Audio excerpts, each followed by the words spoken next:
ഇന്ന് നമ്മൾ താമരപ്പൂവിനെ കുറിച്ചാണ് ഡിസ്കസ് ചെയ്യുന്നത്. നല്ല കൂളിംഗ് പ്രോപ്പർട്ടിയുള്ള ഒരു പൂവാണ് താമര.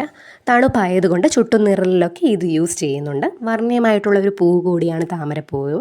അതായത് നമ്മുടെ കോംപ്ലക്ഷൻ കൂട്ടാൻ ഇത് സഹായിക്കും. താമരപ്പൂ ഉപയോഗിച്ച് ബോഡിയിലും ഫേസിലും യൂസ് ചെയ്യാനുള്ള തണുപ്പുള്ള ഒരു പാക്ക് ഉണ്ടാക്കാം. അപ്പോൾ താമരപ്പൂവിന് ആൻറ്റി ഏജിങ്ങും ആൻറ്റി ഇൻഫ്ലമേറ്ററിയും ആൻറ്റി ബാക്ടീരിയലും ആൻറ്റി ഓക്സിഡൻറ്റുമായിട്ടുള്ള ഒരുപാട് ഗുണങ്ങളുണ്ട്. അപ്പോൾ ഇതിൽ ന്യൂസിഫറിൻ എന്ന ഇൻഗ്രീഡിയൻറ്റ് സ്കിൻ ലൈറ്റൻ ചെയ്യാനും സഹായിക്കുന്നു.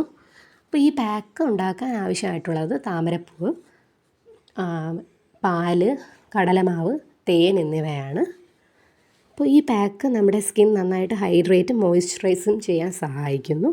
പിന്നെ സ്കിന്നിൻ്റെ എലാസ്റ്റിസിറ്റി കൂട്ടാനും ഇത് സഹായിക്കുന്നു. അപ്പോൾ ഇതിനു വേണ്ടി നമുക്ക് താമരപ്പൂവിൻ്റെ ഇതളുകൾ ഉപയോഗിക്കാം. അതിനൊപ്പം താമര അല്ലിയും നമുക്ക് ഉപയോഗിക്കാം. അപ്പോൾ ഈ പാക്ക് നല്ലതായിട്ട് സ്കിന്നിനെ കൂൾ ചെയ്യും. അപ്പോൾ ഇതിന് വേണ്ടിയിട്ട് നമ്മൾ ആദ്യം കുറച്ച് പാൽ ഉപയോഗിച്ച് ഈ താമര ഇതളുകളെ നല്ലൊരു പേസ്റ്റാക്കാം. അപ്പോൾ എന്നിട്ട് ഈ പേസ്റ്റിലോട്ട് നമുക്ക് കുറച്ച് കടലമാവും തേനും ചേർത്ത് നന്നായിട്ട് മിക്സ് ചെയ്തെടുക്കാം. അപ്പോൾ നമ്മളെ ഹാംഫുള്ളായിട്ടുള്ള UV റേഡിയേഷൻ എന്നൊക്കെ ഇത് സഹായിക്കും. സ്കിൻ നന്നായിട്ട് ബ്രൈറ്റൻ ചെയ്യുകയും ചെയ്യും. ഡാർക്ക് സ്പോട്ട്സൊക്കെ മാറ്റി നല്ലൊരു ഗ്ലോയും നൽകും.